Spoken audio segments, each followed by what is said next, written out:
وَمِنْ آيَاتِهِ أَنْ خَلَقَكُم مِّن تُرَابٍ ثُمَّ إِذَا أَنْتُمْ بَشَرٌ تَنْتَشِرُونَ۔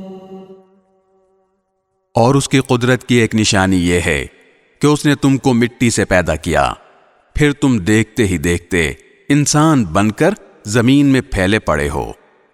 وَمِنْ آيَاتِهِ أَنْ خَلَقَ لَكُم مِّنْ أَنفُسِكُمْ أَزْوَاجًا لِتَسْكُنُوا إِلَيْهَا وَجَعَلَ بَيْنَكُم مَّوَدَّةً وَرَحْمَةً إِنَّ فِي ذَلِكَ لَآيَاتٍ لِقَوْمٍ يَتَفَكَّرُونَ۔ اور اس کی ایک نشانی یہ ہے کہ اس نے تمہارے لیے تم ہی میں سے بیویاں پیدا کیں تاکہ تم ان کے پاس جا کر سکون حاصل کرو، اور تمہارے درمیان محبت اور رحمت کے جذبات رکھ دیے۔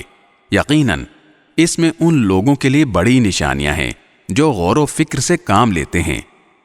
وَمِنْ آيَاتِهِ خَلْقُ السَّمَاوَاتِ وَالْأَرْضِ وَاخْتِلَافُ أَلْسِنَتِكُمْ وَأَلْوَانِكُمْ إِنَّ فِي ذَلِكَ لَآيَاتٍ لِلْعَالِمِينَ۔ اور اس کی نشانیوں کا ایک حصہ آسمانوں اور زمین کی پیدائش اور تمہاری زبانوں اور رنگوں کا اختلاف بھی ہے۔